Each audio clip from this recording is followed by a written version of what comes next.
건너와 우리를 도우라. 사도행전 16장 1절에서 10절 말씀입니다. 바울이 더베와 루스드라에도 이르매 거기 디모데라 하는 제자가 있으니 그 어머니는 믿는 유대 여자요 아버지는 헬라인이라.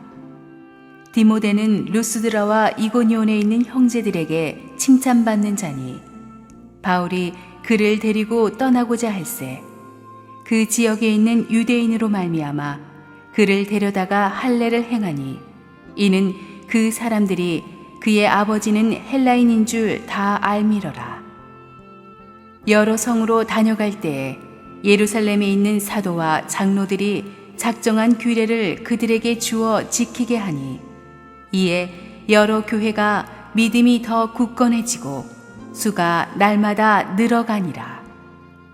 성령이 아시아에서 말씀을 전하지 못하게 하시거늘 그들이 부르기아와 갈라디아 땅으로 다녀가 무시아 앞에 이르러 비도니아로 가고자 했으되 예수의 영이 허락하지 아니하시는지라. 무시아를 지나 드로아로 내려갔는데 밤에 환상이 바울에게 보이니 마게도냐 사람 하나가 서서 그에게 청하여 이르되 마게도냐로 건너와서 우리를 도우라 하거늘 바울이 그 환상을 보았을 때 우리가 곧 마게도냐로 떠나기를 힘쓰니 이는 하나님이 저 사람들에게 복음을 전하라고 우리를 부르신 줄로 인정함이러라. 할렐루야. 우리 하나님께 감사의 박수를 드리겠습니다. 좋은 주일입니다. 오늘도 하나님의 은혜가, 하나님의 영광이 예배 가운데 여러분에게 충만하게 임하기를 소원합니다. 우리 함께 한번 기도하고 하나님 말씀 보겠습니다. 사랑하는 아버지, 은혜를 감사합니다. 부족한 우리들에게 오늘도 하나님의 음성이 크고 선명하게 들리게 하옵소서. 예수님의 이름으로 기도합니다. 아멘. 여러분, 콜럼버스가 신대륙 미국을 발견한 것은 다 아시죠? 모르는 듯한 표정을 가지고 그런데 그 신대륙 미국을 발견한 게 사고였다는 거 아십니까? 콜럼버스가 처음에 신대륙 미국을 발견하려는 목표를 세우고 간 게 아니고 사실은 콜럼버스는 황금의 땅 인도를 발견하기 원했습니다.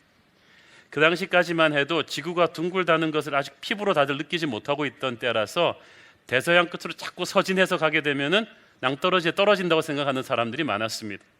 그렇지만 콜럼버스는 계속 서진하면 자꾸 가면은 황금의 땅 인도가 나온다고 걸 믿었고 그걸 막 설득해서 유럽의 투자자들의 투자를 받아서 스페인 국왕의 지원을 받아서 치밀하게 계획하고 준비한 배에 선원들을 태우고 쫙 갔어요. 그래서 중남미 그쪽에 그 미국 대륙을 발견했을 때 콜럼버스는 인도를 발견한 줄 알았어요. 그래서 그 땅의 원주민들을 보고 인디안이라 그런 거예요. 인도 사람들. 나중에는 아닌 게 밝혀졌죠. 그러니까 지금 세계 최강대국 미국이 처음 발견된 것은 사고였다 하는 것입니다. 개인이나 기업의 역사를 보면 다 이런 아이러니가 있습니다. 모든 기업들마다 기획조정실이 있습니다. 회장 직속입니다. 아주 중요합니다. 기획하고 준비하고 미래를 예측하고 그래서 아주 플래닝을 촘촘하게 하는데 정작 기업의 역사나 개인의 역사를 돌아보면 계획대로 풀린 경우보다 계획대로 아닌 그 경우가 훨씬 많았습니다. 성공한 것도 그렇습니다. 성공하고 나니까 나중에서야 내가 옛날부터 생각했던 거야 라고 말하지 처음에 기획하지 않았던 사고처럼 터지는 변수들이 우리 개인의 삶이나 기업의 역사나 국가의 미래에 많다는 것입니다. 그래서 하나님의 일도 그렇습니다. 우리가 열심히 생각하고 기도하고 준비하지만 우리의 계획과 생각대로 일이 풀릴 때보다 전혀 그렇지 않은 방향으로 일이 흘러가는 경우가 훨씬 더 많습니다. 그래서 우리는 항상 겸손해질 수밖에 없죠. 오늘의 본문에서 우리는 우리 인생의 주관자는 우리 자신이 아니고 하나님이시다라는 것을 피부로 체감하게 됩니다. 우리가 아는 대로 이 바울은 아주 똑똑한 엘리트입니다. 완벽주의자입니다. 바울은 아마 성격상 이 널널하게 사는 사람들을 제일 싫어합니다. 요한 웨슬리는 매일 5분 단위로 끊어서 자기 시간을 철저하게 관리했다고 하는데 돈도 시간도 사람도 아마 바울이 그랬을 것입니다. 일을 허름하게 하는 사람이 아닙니다. 아주 치밀하게 준비하고 나갑니다. 그리고 그렇게 치밀하게 준비하고 열심히 하지 않는 사람들은 못 봐줍니다. 아마 바울이 이 교회 담임 목사였다면 여러분들은 그냥 반쯤 죽었습니다. 그냥 빡 잡는 사람이에요. 그래서 바울은 뛰어난 일을 많이 해냈어요. 1차 전도 여행이 그랬습니다. 그리고 1차 전도 여행은 바울의 생각대로 다 풀렸습니다. 그래서 하나님께서 그냥 바울이 원한 대로 다 가게 하셨습니다. 일사천리였습니다. 한 도시에 가서 복음 전하고 핍박이 심하면 또 그 다음 도시로 가면 되고, 어쨌든 바울이 처음부터 플래닝 해놓은 코스대로 계속 갈 수가 있었는데, 오늘 본문에서 나오는 2차 선교 여행은 달랐단 말이에요. 전혀 예측하지 못한 변수들이 터지기 시작했습니다. 첫 번째 변수가 지난 주일에 다루었던 바나바와 다투고 헤어진 일입니다. 바울은 원래 바나바와 헤어질 마음이 전혀 없었습니다. 바울의 회심 초기부터 바나바는 큰 형님처럼 바울을 이끌어 주었습니다. 지금까지 바나바와 바울은 찰떡궁합이었습니다. 1차 선교 여행 때 그 긴 거리를 함께 여행하면서 돌에 맞고 핍박당하던 그 수많은 난관을 함께 넘겨가던 동지였습니다. 그래서 2차 선교 여행도 같이 떠나려고 잘 준비하고 있다가 갑자기 마가요한 문제가 터진 거예요. 처음에는 작은 말다툼으로 끝날 줄 알았는데 이게 점점 감정 싸움으로 번지더니 급기야는 이 두 시니어 지도자들이 결별하고 마는 아주 극단적인 상황까지 오고 말았습니다. 우리 인생에도 보면은 우리가 예측치 못한 이런 이별들이 옵니다. 결코 헤어지지 않을 것 같았던 사람들, 평생 함께 가고 싶었던 사람들끼리 작은 거로 시작한 갈등이 쌓이고 쌓여서 아무리 대화해도 오해가 풀어지지 않고 헤어지는 경우가 있습니다. 전혀 생각지 못한 이별이었기 때문에 바울, 바나바 두 사람 다 충격이 컸을 것입니다. 처음부터 의도가 아니었는데 일이 틀어져 버린 거예요. 두 번째 변수는 이로 인해서 바울이 계획했던 2차 선교 여행의 코스가 바뀐 것입니다. 처음에는 1차 선교 여행 때처럼 먼저 배 타고 구브로 섬으로 갔다가 그곳을 시작으로 이전에 방문했던 지역을 쭉 가는 것이 플랜이었는데, 바나바와 싸우고 헤어지고 나서 바나바가 먼저 구브로 섬으로 갔기 때문에 바울도 같이 거기 가기는 뭐 하잖아요. 그래서 바울은 1차 선교 여행 때 갔던 코스를 거꾸로 그냥 갔던 것입니다. 아마 속으로는 엎어치나 매치나 거꾸로 가나 바로 가나 뭐 결과는 마찬가지 아니겠어라고 생각했을 수도 있는데, 이 바울의 거꾸로 잡은 코스 방향 때문에 엄청난 일들이 새로 터지게 되고 그것은 세계 기독교 역사의 흐름을 바꿔놓고 마는 것입니다. 이것이 성령의 역사입니다. 성령께서는 우리가 전혀 예측치 못했던 변수로 일하시는 경우가 많습니다. 우리가 하나님의 일을 할 때 우리의 열심과 계획으로 막 밀어붙일 때가 있는데, 성령께서 어떨 때는 가만 놔두십니다. 그것이 성령의 뜻과 합할 때는. 그러나 어떨 때는 강하게 개입하셔서 폭풍처럼 역사하십니다. 그 말은 우리 생각대로 안 된다는 것입니다.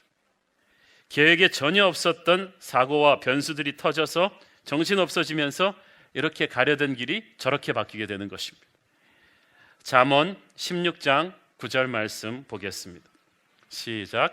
사람이 마음으로 자기의 길을 계획할지라도 그의 걸음을 인도하시는 이는 여호와시니라. In his heart a man plans his course, but the Lord determines his step. 마음속에는 내 코스가 딱 인생 코스가 잡혀 있는데 그대로 안 된다는 거예요. 우리가 어떤 사람은 20대, 어떤 사람은 10대 때 자기 인생에 대한 꿈을 꿈습니다. 나는 20살쯤은 뭐 하고 있고 30살쯤에 뭐 할 것이고 어떤 사람과 만나 결혼하고 이렇게 하고 이런 사업을 하고 이렇게 가서 내가 40, 50대는 이렇게 돼 있겠지. 지금 40, 50대 넘은 분들 돌아볼 때 자기 생각대로 100% 다 된 분 한번 손 들어보세요. 결혼부터 자기 뜻대로 안 됐죠. 최고의 이상형을 생각했는데 결혼하고 나니까 이게 아니란 말이에요. 자기 생각했던 것대로. 여러분, 자기 최고 이상형으로 생각했던 분과 결혼해서 살고 계십니까? 제가 너무 예민한 질문을. 내가 생각했던 그 대학, 그 직업, 그 위치에 지금 여러분 가 있습니까? 아니에요. 한국에서 살 줄 알았는데 이민 가기도 하고요. 거기 있으려고 그랬는데 다시 한국으로 들어오게 되기도 하고, 이 직장에서 평생 있으려고 그랬는데 좌천당해서 쫓겨나기도 하고, 이대로 쭉쭉 가고 싶었는데 몸이 아파서 이 코스가 틀어지기도 하고, 우리의 인생이 우리 마음대로 된 것이 아무것도 없습니다. 그런데 그것을 인간이 한 게 아니라는 것입니다. 특별히 하나님의 사람은 하나님께서 사고처럼 여러분의 인생을 주관하셨다는 것입니다. 그러니까 계획하고 준비하지 말라는 것이 아니라 계획하고 준비하되 하나님이 코스 조절을 할 때 언제든지 바꿀 수 있도록 마음을 열어놓으라는 것입니다. 바울이 이 변수 때문에 틀어져서 코스를 거꾸로 잡고 루스드라 쪽으로 먼저 오다가 거기서 뜻밖의 축복을 만나는데 그것이 디모데와의 만남이었습니다. 이 디모데는 이 사도행전 기독교 역사에 있어서 굉장히 중요한 인물입니다. 아마 바울의 후계자라고 해도 될 설교면 설교, 리더십이면 리더십 모든 것을 갖춘 젊은 후계자죠. 이 디모데를 사고처럼 발견한 거예요. 이 디모데가 글로벌 혈통입니다. 유대인 어머니와 헬라인 아버지에서 태어난 혼혈입니다. 다문화 가정의 사람이죠. 우리나라도 이제 요즘 혼혈의 다문화 가정 사람들이 많이 늘어나고 있습니다. 옛날에는 이 혼혈을 바라보는 시각이 곱지 않았는데 오히려 요즘은 플러스로 봅니다. 양쪽에 동서양의 좋은 것만 쫙 나오는 경우가 많거든요. 데니얼 헨이 보세요. 얼마나 양쪽에 좋은 외모만 딱 와가지고 이렇게 멋있게 생겼습니까? 물론 양쪽에 이상한 점만 딱 나올 경우도 있지만 우리 인순이 씨 같은 경우도 오리지널 한국 사람이라면 전혀 낼 수 없는 그 블랙 소울 뮤직의 그 음악의 파워와 또 한국 특유의 또 가창력이 겸비돼서 얼마나 뛰어난 가수를 만들었습니까? 스포츠 스타들도 보면은 요즘 한국 프로농구를 지배하고 있는 아주 특급 스타들이 많은 경우 혼혈입니다. 요즘 글로벌 시대에 아주 이것은 단점이 아니라 장점이죠. 디모데의 경우도 마찬가지입니다. 세계화 시대의 복음화 시대로 나갈 때 오히려 바울보다 헬라의 피와 유대의 피가 섞여 있는 디모데는 체질적으로 이 열방을 향해 나갈 수 있는 이상적인 조건을 갖춘 인물이었습니다. 둘째로 이 디모데는 바울의 초기 사역의 열매였습니다. 1차 전도 여행 때 바울이 루스드라에 들렸을 때 그때 핍박자들에 의해서 돌에 맞아 죽을 뻔했죠. 아니 거의 죽었습니다. 핍박자들은 죽은 줄 알고 바울의 시신을 동구 밖으로 끌어대 놓았는데 다시 살아났죠. 바울이 굉장히 고생한 것입니다. 그런데 많은 성경학자들은 디모데가 이때 루스드라에서 한 10대 후반 그 정도 나이가 됐는데 이 바울의 돌에 맞아 거의 죽을 뻔한 장면을 목격했을 것이라고 합니다. 스테반의 돌 맞아 순교하는 장면을 목격한 바울이 그 강렬한 임팩트를 평생 가슴에 새겼듯이 바울이 돌에 맞아 죽을 뻔했던 장면을 이 디모데가 평생 가슴에 새겼을 것이라는 것입니다. 1차 전도 여행 때 이 루스드라에 뿌린 복음의 씨앗으로 인해서 디모데의 외조모와 어머니가 디모데와 함께 복음을 영접합니다. 그래서 3대에 걸쳐서 아주 튼튼한 크리스천 패밀리가 되죠. 그래서 디모데가 참 좋은 것은 이 외조모와 외할머니와 어머니의 기도가 탄탄하게 디모데를 바쳤다는 것입니다. 저는 세계사를 움직이는 뛰어난 목회자들은 2대째, 3대째 나오는 경우가 많습니다. 기도의 지원이 많이 필요하거든요. 이 마가 요한을 바나바와 다툼으로 인해서 잃은 바울에게 있어서는 젊고 총명한 새로운 선교 동역자가 필요했는데 하나님께서 이 디모데라는 인물을 사고처럼 만나게 해주신 것입니다. 이때부터 평생 바울과 디모데는 영적 사제지간이요 부자지간같이 지냅니다. 디모데라는 이름의 뜻은 The Glory of God, 하나님의 영광입니다. 그래서 미국 남자애들 이름에 티모티가 굉장히 많습니다. 애 이름 짓는데 이거보다 더 좋은 이름이 있겠어요? 하나님의 영광. 물론 존, 제 이름보다 조금 못하지만 그건 하나님의 은혜란 뜻인데 디모데의 족적을 살펴보면 정말 이 이름값하고 산 사람입니다. 바울이 목회 서신에서 디모데를 언급할 때 주 안에서 내 사랑하고 신실한 아들이다, 믿음 안에서 참 아들 된 자요, 내 사랑하는 아들이다 하면서 아주 극찬한 인물입니다. 바울이 남의 칭찬 잘 안 하는데 이 디모데만은 지혜와 능력과 리더십에 있어서 자기 후계자로 세운 인물이죠. 그래서 이걸 보니까 참 사람 일이라 알 수가 없어요. 루스드라는 바울에게 있어서 아주 끔찍한 장소입니다. 돌에 맞아 죽을 뻔했으니까. 아마 1차 선교 여행 때 루스드라 떠나면서 바울은 그랬을 거예요. 아, 이곳 사역은 실패인가 봐. 사람들이 왜 이렇게 사나워? 그러고 떠났을지도 모르는데 거기서 그때 뿌린 복음의 씨앗의 결과로 인해서 자기의 평생 후계자가 될 디모데 같은 인물이 태어날 줄은 누가 알았겠습니까? 그러니까 여러분이 완전히 나는 여기 실패했나 보라고 생각한 그것 중에서 보배로운 꽃이 태어날 수 있다는 것입니다. 우리 교회 처음부터 함께 해준 그 젊은 형제 중에 하나는 제가 전에 교회에 있었을 때 영어 예배 설교했을 때 기억도 안 나는, 그날 컨디션 되게 안 좋아서 오늘 설교는 실패라고 생각했던 그 설교 듣고 인생의 가치관을 바꾸고 수년이 지나 지금까지 우리 개척 초창기부터 같이 도와준 형제가 있어요. 그때 저는 이게 실패라고 생각한 설교였는데 거기서 꽃이 핀 거예요. 루스드라에서 디모데가 태어난 게 바로 그런 것입니다. 사랑하는 여러분, 바나바와 헤어지게 된 사고로 인해서 선교 여행의 루트를 루스드라 쪽으로 꺾은 것, 그리고 거기서 디모데를 일찌감치 만나 픽업할 수 있었던 것은 예측치 못한 새로운 축복이었습니다. 그러므로 여러분, 어떤 상황에서도 절망하면 안 됩니다. 하나님이 어떤 걸 안 주시고 다른 데로 돌리실 땐 거기에는 또 새로운 축복이 저와 여러분을 기다리고 있는 줄로 믿습니다. 2절에 보니까 디모데는 그 지역의 형제들에게 칭찬받는 자였다고 했습니다. 하나님의 사람, 지도자가 되기 위해서는요, 자기만 잘해서 되지 않아요. 그 주변 분들한테 존경과 사랑을 받아야 합니다. 디모데가 이때 20살이었어요. 20살 청년이 그 지역 사람들한테 존경과 사랑을 받았다는 것입니다. 저는 우리 새로운 교회 교역자 성도님들이 여러분의 아파트 주민들에게 존경과 사랑을 받기를 바라고, 여러분의 회사 동료들에게 존경과 사랑을 받기를 바랍니다. 참, 디모데를 보면 어떻게 이런 보석 같은 인물이 준비되어 있다가 적시에 바울에게 딱 하나님이 보내주셨을까라는 생각이 절로 듭니다. 하나님은 신실하십니다. 여러분이 하나님의 일에 온전히 헌신하시면 그 혼자 못하니까 하나님께서 반드시 도울 사람을 옆에 붙여주십니다. 그것도 여러분이 찾아서 오는 사람이 아니라 여러분이 찾는 사람은 그냥 여러분 수준 정도죠. 그러나 하나님이 보내줘요. 더 뛰어나고 더 좋은 인물을 보내준다는 것입니다. 제가 보니까 목회하면서 희한하게 어렵고 힘들 때마다 하나님의 사람이 짠하고 나타나줘요. 힘들고 어려운 조건인데 하나님이 보내주시는 거예요. 이런 사람은 와서 뭐 조건 따지고 월급 따지고 그러는 게 아닙니다. 그냥 하나님이 사고처럼 보내주시는 것입니다. 저는 이것을 확실하게 믿고 있습니다.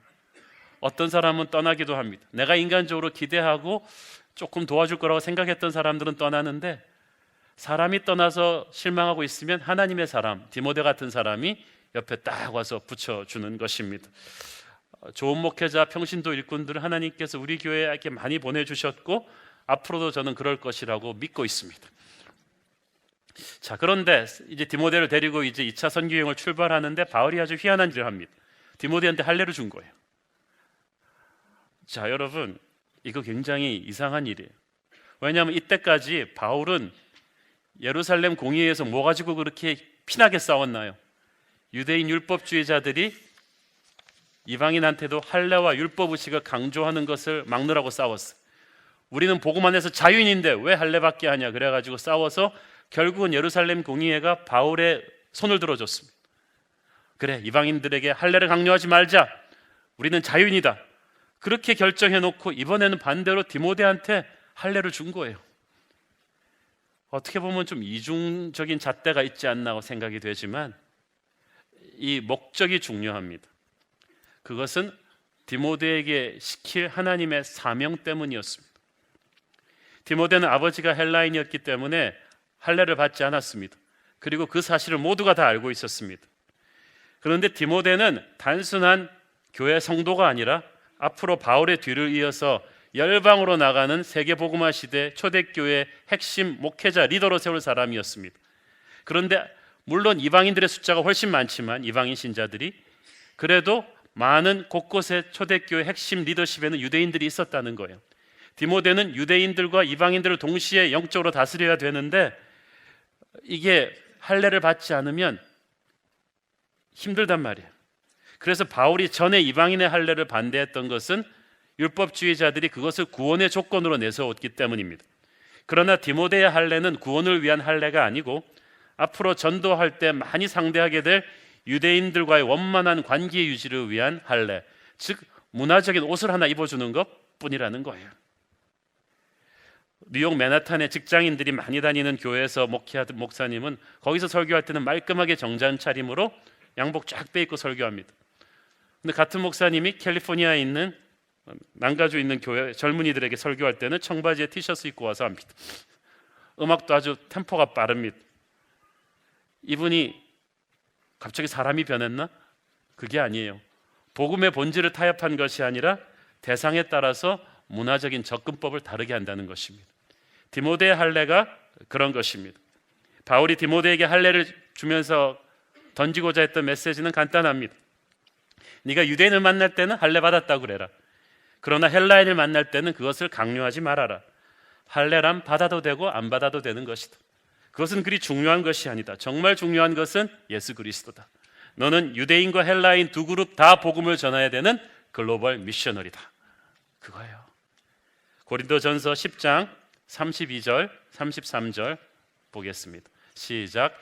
유대인에게나 헬라인에게나 하나님의 교회나 거치는 자가 되지 말고 나와 같이 모든 일에 모든 사람을 기쁘게 하여 자신의 유익을 구하지 아니하고 많은 사람의 유익을 위하여 그들로 구원을 받게 하라. 아멘. 이게 바울의 패션입니다. 바울은 그래서 아마 우리나라 홍대나 대학로에 가서 전도할 때는 찢어진 청바지 입고 가가지고 힙합을 추면서 복음을 전했을 것이고, 또 어르신들 앞에 가가지고는 점잖게 찬송가를 부르면서 천천히 말하며 그렇게 전도했을 것입니다. 문화적인 옷을 입히기 위해서 디모데에게 할례를 주었다. 여러분도 조금 불편하고 힘들더라도 복음을 전하고자 하는 대상에 따라서 항상 어프로치를 달리할 수 있는 그런 유연함을 갖게 될 수 있기를 바랍니다. 자, 이렇게 디모데를 데리고 시작한 바울의 2차 선교 여행의 열매는 대단했습니다. 4절 5절 같이 읽겠습니다. 시작. 예루살렘에 이르러 있는 사도와 장로들이 작정한 규례를 그들에게 주어 지키게 하니 이에 여러 교회가 믿음이 더 굳건해지고 수가 날마다 늘어가니라. 바울이 선교 여행 때 들렸던 도시들을 다시 돌면서 복음을 전하고 이미 세워진 교회들을 다시 격려하고 말씀으로 다지니까 여러 교회가 the churches 복수형입니다. 믿음이 더욱 굳어지고 수가 날마다 더해졌다. 이 질적인 성장과 양적인 성장이 항상 함께 갑니다. 우리 교회는 항상 양보다는 질로 승부한다. 거짓말이에요. 질이 좋으면요 양은 따라오게 돼 있어요. 음식 맛이 좋은 식당에 손님이 반드시 오게 돼 있어요. 이것도 한두 군데 교회가 아닌 여러 교회가 함께 가는 것입니다. 맥도날드 브랜드만 딱 붙이면 세계 어느 곳에든지 기본적으로 사람들이 몰리듯이 건강한 교회들이 팀워크를 이루니까 여러 교회가 함께 부흥하는 것입니다. 한국 교회는 너무 개교의 중심인데 사실 한 그루의 거목이 또 중요하지만 울창한 숲이 더 멋있지 않겠습니까? 저는 우리 새로운 교회, 제2, 제3의 새로운 교회 부흥을 이루는 많은 교회들이 함께 성장하기를 바랍니다. 한국 교회 지금 개척의 열정이 많이 죽어버렸는데 한국 교회 많은 젊은 목회자들이 사도행전적 복음적 교회들을 많이 개척해서 이 땅에 함께 많은 교회들이 부흥했으면 좋겠을 것입니다. 바로 이것이 사도행전적 교회의 모습이죠. 여러 개의 교회들이 팀워크를 이루며 함께 질적으로 성장하고 양적으로 부흥하는 것입니다. 멈출 수 없는 성장입니다. 커지면 흩어지고 흩어지면 계속 전진하면서 전도하고 선교하고 그리고 교회가 교회를 낳으며 계속 작은 불꽃 하나가 큰 불을 일으키듯이 거대한 산불처럼 복음의 불길이 번져나가는 것을 볼 수가 있습니다. 이것이 살아있는 교회의 모습입니다. 영성은 움직이는 것입니다. 자전거는 페달을 밟지 않으면 쓰러지듯이 자전거가 서 있을 수 있는 것은 계속 앞으로 나가는 것일 뿐입니다. 여러분도 페달을 밟아야 합니다. 전도의 페달을 밟고 선교의 페달을 밟고 계속해서 성장하고 성숙하고 움직여야 합니다. 내가 들어온 복음을 계속 다른 지역으로 흘려보내야 합니다. 전도와 선교가 생활화되어 있지 않은 사람은 반드시 영적으로 시험 들게 되어 있습니다. 저는 여러분이 믿음이 도태되지 않는 분 되기를 바랍니다. 나 이 교회 중진이야, 창립 멤버야, 그런 거 자랑하지 말고 창립 멤버면 요새 얼마나 많이 전도했겠어요. 새로운 교회 다닌 연수가 오래되면 될수록 여러분이 전도한 숫자가 많아야 되는데 그거 말하기 부끄러우면 창립 멤버를 내세우지 마세요. 내가 장로야, 목사야, 그래서 어쨌다는 거죠. 우리 한국교회 목회자들의 부끄러움은 평신도보다 전도 못하고 있다는 거예요. 그래서 제가 외부 교회 집회보다도 외부 다른데 일반인 강의를 많이 나가는 게 혹시라도 좀 전도하고 싶어서, 불신자들을 만나고 싶어서 그것을 몸부림을 치는 것입니다. 교회가 10년이 지나도 그대로 있다면 수치스러운 일입니다. 하나님의 성령은 사도행전 때나 지금이나 똑같습니다. 우리의 마음이 문제요, 순종이 문제입니다. 전 여러분이 계속해서 움직이고 성장하는 그런 성도 되기를 바랍니다. 내게 들어온 복음의 불길을 계속 전도하고 선교함으로써 나누어주는 그런 성도 되기를 바라는 것입니다. 6절에서 9절을 보면 우리가 열린 문과 닫힌 문의 아주 신비한 법칙을 보게 됩니다. 요한계시록 3장 7절에 아주 재미있는 말씀이 있습니다. 시작. 필라델피아 교회의 사자에게 편지하라. 거룩하고 진실하사 다윗의 열쇠를 가지시니 곧 열면 닫을 사람이 없고 닫으면 열 사람이 없는 그가 이르시되. 자 보세요. 하나님은 문을 열기도 하고 닫기도 하는 분이시다. 그런데 우리가 아는 모든 영성, 긍정의 힘, 이런 모든 영성의 포커스는 열린 문에 가 있어요. 주여 닫힌 문을 열어주시옵소서. 열린 문에 하나님은 할렐루야고 닫힌 문에 하나님은 주여 내게 왜 이러시나이까 그거예요. 그런데 여러분 아세요? 열린 문에 담긴 사랑 이상으로 닫힌 문에 담긴 사랑이 있습니다. 여러분이 이상한 인간인 걸 모르고 겉에 조건만 보고 결혼하려고 하면 닫힌 문이 와요. 나중에 세월이 지나서야 그 하나님의 닫힌 문이 축복이었다는 걸 알게 될 것입니다. 그 이상한 사람이랑 결혼했으면 어떡할 뻔했어요. 여러분 생각에는 반드시 이 문이 열려서 이 사업해야 되는데 하나님이 문을 닫아버리는 경우가 있어요. 그때는 하나님 원망스럽습니다. 이게 절호의 기회인데 모든 사람이 달려가고 있는데, 그런데 나중에 보면 그것이 축복이었다는 것을 알게 될 것입니다.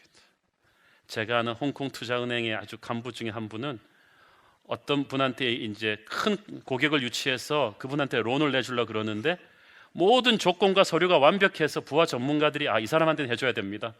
이것은 우리 은행의 큰 고객이 될 것입니다. 그런데 마지막 사인을 하는데 이분이 좋은 습관이 있는데 항상 기도를 해요. 근데 하나님께서 이건 아니라는 거예요.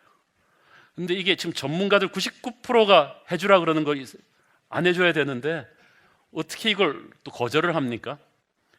그래서 이분이 이걸 어떡하냐 그러고 있다가 하나님이 지혜를 주셨어요. 부인한테 코사인을 하라 그랬어요. 부인도 의사고 부동산이 많거든요. 남편 사업이 이렇게 전망이 좋으면 부인이 코사인을 하시죠. 보증. 근데 부인이 안 한다는 거죠. 그러면 핑계가 좋잖아요. 이 부인도 믿고 코사인을 못하는 이걸 론이 곤란합니다. 그래서 이 고객이 다른 은행으로 갔는데 1년도 안 돼서 이 사업이 그냥 망해버렸어요. 그래가지고 그 론을 승인해준 다른 은행 간부는 그냥 해고돼 버렸어요. 이분이 지금까지도 그 간증을 합니다.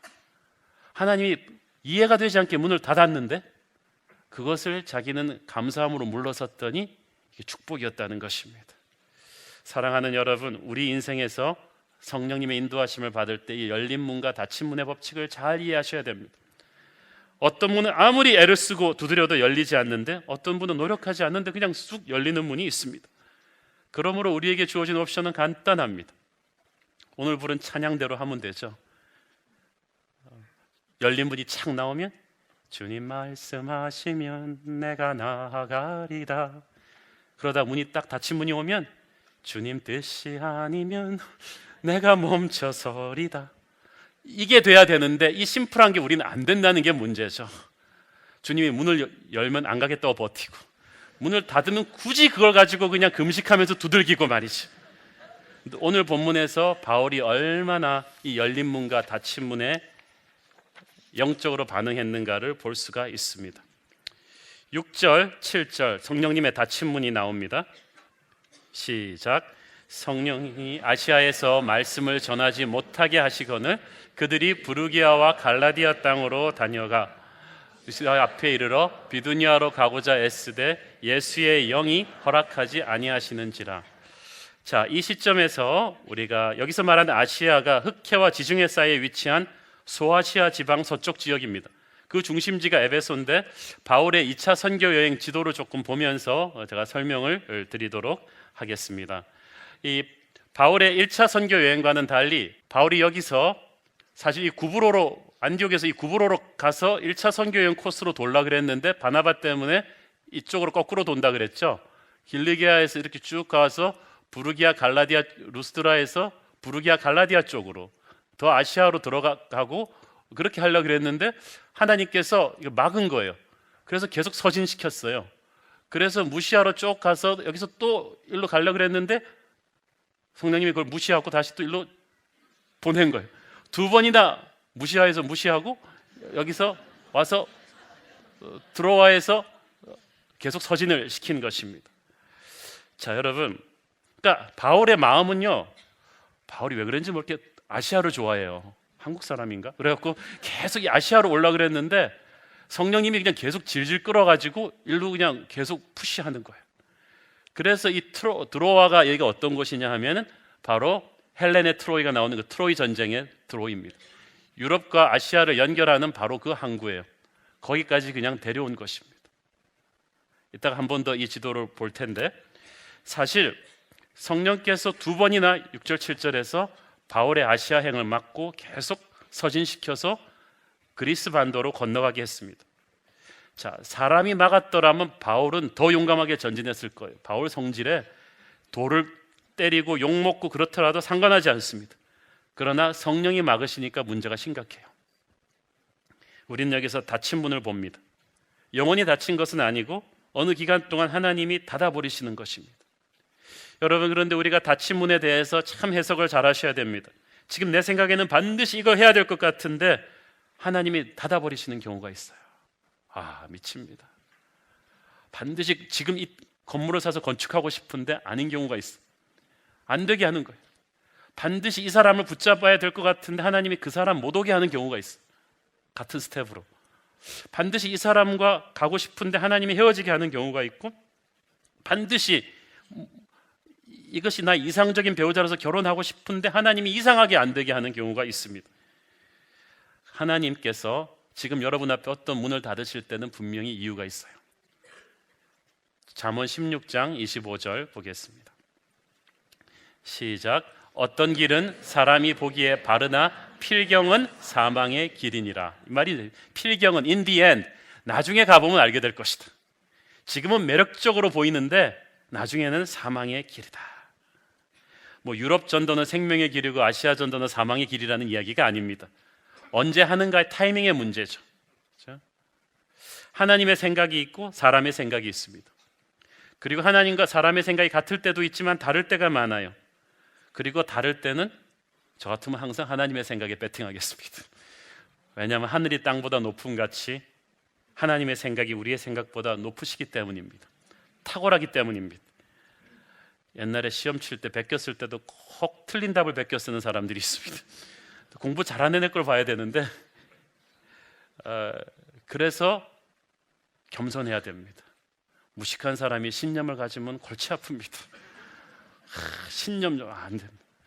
하나님의 사람은 말씀을 묵상하고 기도하면서 늘 하나님의 생각에 설득당할 준비가 되어 있는 사람입니다. 그게 중요해요.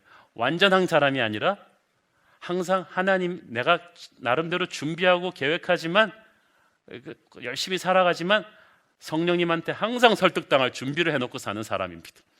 그래서 여러분이 인간관계도 너무 꽉 잡고 있지 마세요. 난 너 없이 못 살아. 그러면 그 사람이 배신하면 절망해요. 아니에요. 그 사람 없이도 살 수 있어야 돼요. 아브라함은 롯 없이는 못 산다고 생각했겠죠. 그러나 느슨하게 잡고 있으세요. 이 사람이 아니면 안 된다, 이거 아니에요. 이 일이 아니면 안 된다, 아니에요. 얼마든지 놓을 수 있고 옮겨갈 수 있고 안 될 수도 있습니다. 하나님의 코스 변경에 갈등하지 않는 여러분 되기를 바랍니다. 하나님의 닫힌 문을 은혜로 잘 받을 줄 알아야 그게 진짜 하나님의 사람입니다. 사랑하는 성도 여러분, 지금 여러분이 뭔가를 하려고 하는데, 그것도 하나님의 일을 하려고 하는데 뭔가 자꾸 막히고 있다면 거기에 하나님의 섭리가 있음을 믿으시길 바랍니다. 물론 마귀가 방해를 하는 경우도 있습니다. 그것은 여러분이 기도하며 영적인 분별력으로 잘 구별할 일이죠. 그러나 만약 하나님이 막으시는 것이라면 잘 들으세요. 주의 깊게 살펴서 다른 길을, 다른 문을 찾아보십시오. 왜냐하면 하나님이 한 문을 닫으시면 반드시 주위에 다른 문이 있어요. 문을 두드리라 그러면 열릴 것이요, 그게 같은 문이 아니에요. 다른 문이 있다는 거예요. 하나님이 나 죽으라고 문 다 닫아 놓는 경우는 한 번도 없습니다. 그 길을 찾아가야 합니다. 여러분이 하나님의 열린 문을 찾을 수 있는 영안이 있게 되기를 바랍니다. 8절 9절은 열린 문입니다. 같이 보겠습니다. 시작. 무시아를 지나 드로야로 내려갔는데 밤에 환상이 바울에게 보이니 마게도냐 사람 하나가 서서 그에게 청하여 이르되 마게도냐로 건너와서 우리를 도우라 하거늘. 자, 지도 한번 더 띄워주시고, 이쪽에 이 드로아 여기서 이 에게해를 이렇게 딱 건너게 합니다.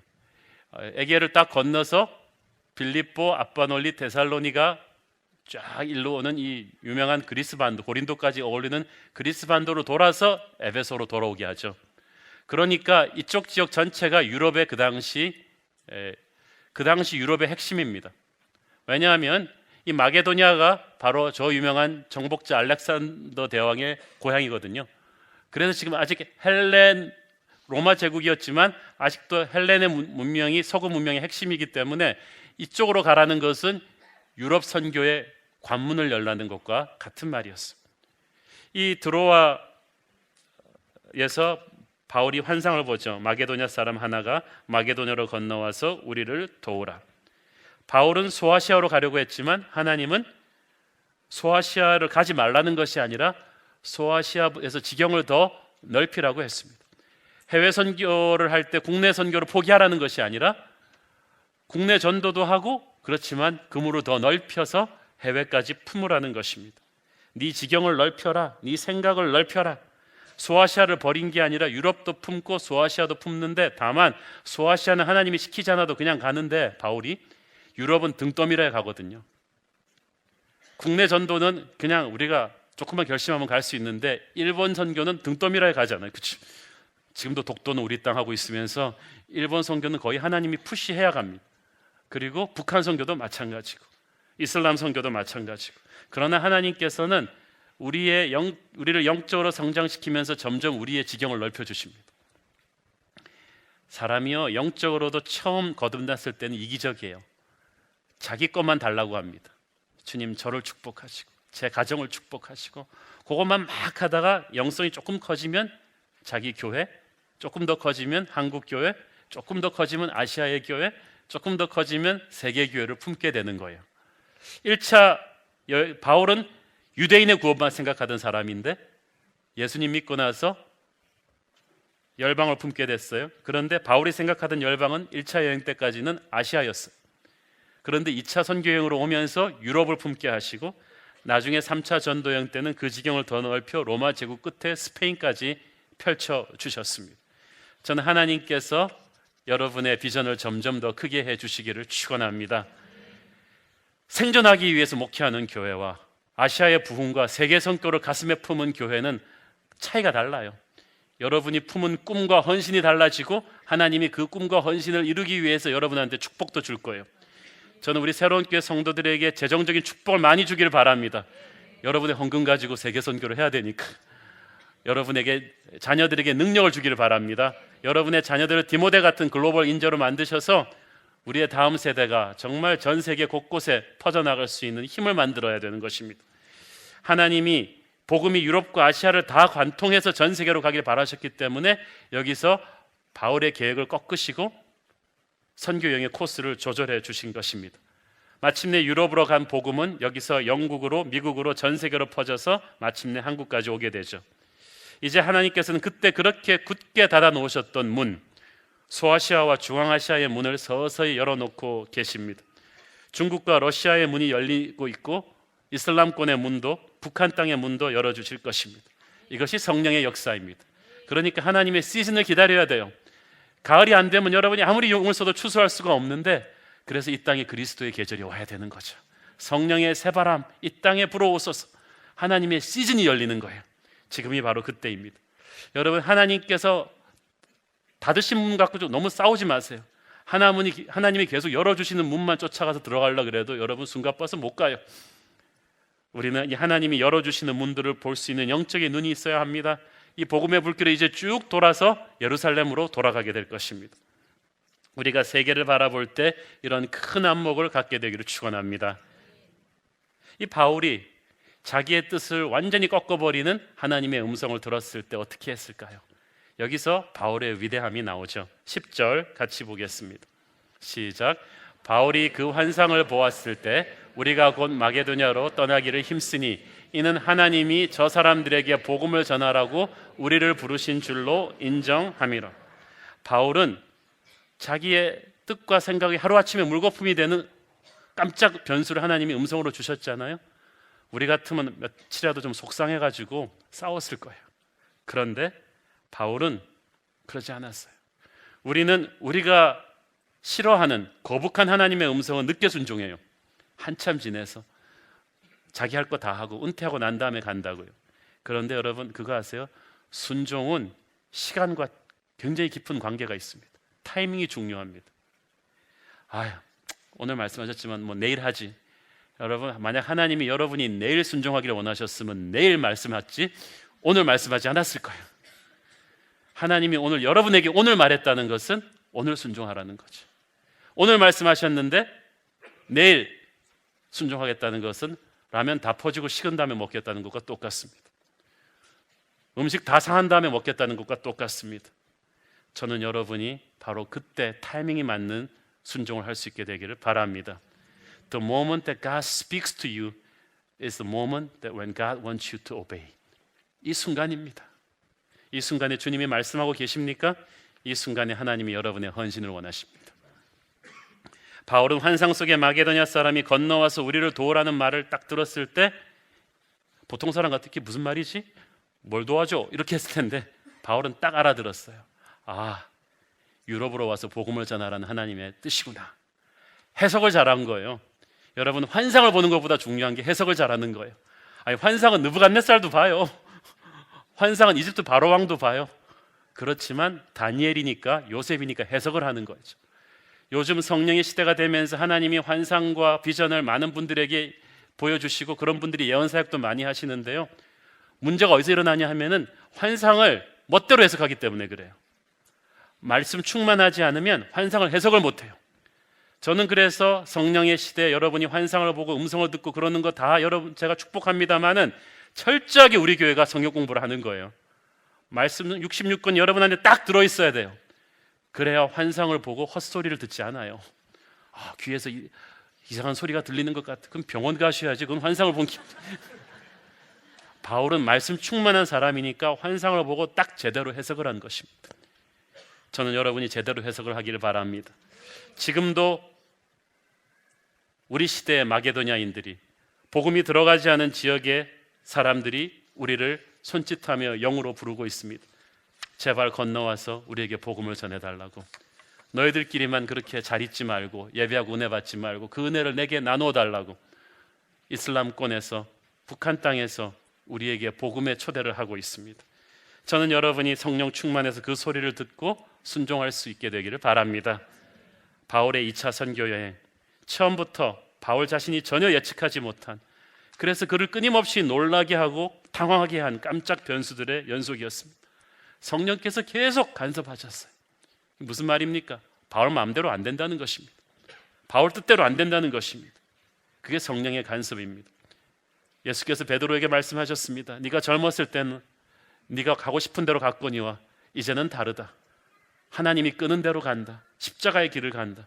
여러분이 헌신하기 전에는 영적으로 어린아이였을 때는 마음대로 했습니다만은 여러분이 점점 영적인 지도자가 된다는 것은, 성숙해진다는 것은 점점 성령이 여러분을 주관하시겠다는 것입니다. 목사가 되고, 저는 담임 목사가 되면 제 마음대로 할 수 있을 줄 알았는데 그게 아니에요. 성령께서 못 가게 하는 게 있고 가게 하는 게 있어요. 제 계획대로 이때까지 된 게 별로 없었어요. 그런데 하나님 계획대로 온 게 이 교회도 축복이었습니다.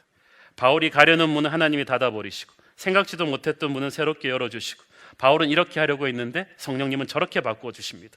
그렇지만 그것이 더 큰 축복이었습니다. 기대하십시오. 원망하지 말고 기대하십시오. 바나바와 헤어졌는데 디모데라는 새 일꾼을 새 만났고, 아시아로 가지 못했지만 유럽이라는 새로운 땅이 열리게 되어 있습니다. 하나님이 한 문을 막으셔서 다른 문으로 돌아섰는데 그 문에 내가 예측하지 못한 축복의 사람이 기다리고 있고, 다른 돈이 기다리고 있고, 다른 아이디어와 사역과 축복들이 막 태어나게 될 것입니다. 저는 대학교 때 목사가 안 되려고 필사적으로 노력했던 사람입니다. 변호사가 되기에 그토록 노력했지만 하나님이 변호사의 길은 다 닫으시고 목사의 길로 가게 하셨습니다. 돌이켜보면 제가 변호사 안 되고 목사 된 게 얼마나 큰 축복입니까? 그렇잖아요. 여러분, 새로운 게 없을 뻔했잖아요. 제 대학 선배인 박 프레이저는 그렇게 목사가 되고 싶어 했는데 안 되고 사업가가 되게끔 하나님이 푸시하셨습니다. 그는 지금 목사 같은 사업가입니다. 사업으로도 성공했지만 하나님의 기름 부으심을 크리스천 사업가들에게 가르치는 그런 놀라운 사역을 하고 있습니다. 사랑하는 여러분, 그런 것입니다. 그래서 재밌어요. 하나님의 역동적인 간섭과 인도하심이 때로는 내가 세워놓은 계획을 온통 막 휘저어버리는 경우가 있습니다. 놀라고 힘들고 어렵습니다. 그러나 어려워하지 말고 기대하십시오. 궁극적으로 이 깜짝 변수들을 통해서 하나님이 뭔가 새로운 축복을 예비하셨음을 믿으라 것입니다. 여러분, 계획대로 다 되면 교만해지고 재미없잖아요. 그런데 겸손해지고 기대가 됩니다. 저는 우리 새로운 교회의 미래가 기대가 됩니다. 성경 말씀 한 구절 읽고 마무리합니다. 로마서 8장 28절 시작. 우리가 알거니와 하나님을 사랑하는 자 곧 그의 뜻대로 부르심을 입은 자들에게는 모든 것이 합력하여 선을 이루느니라. 아멘. 여러분 인생의 열린 문과 여러분의 아프게 하는 닫힌 문까지도 나중에는 다 껴 맞춰 보면 모든 것이 합력해서 선을 이루는 기가 막힌 퍼즐의 조각이 될 것입니다. 신실하신 하나님, 실수가 없으신 하나님을 찬양합니다. 기도하겠습니다. 사랑하는 아버지, 은혜를 감사합니다. 하나님, 우리 인생의 열린 문과 닫힌 문을 인하여 감사합니다. 우리는 부족하여 판단력이 부족함으로 늘 실수하고 넘어지길 잘하나 성령님의 인도하심에 섬세하게 반응하게 하여 주옵소서. 그래서 뜻하지 않은 새로운 비전들을 추수하게 하옵소서. 예수님 이름으로 기도합니다. 아멘.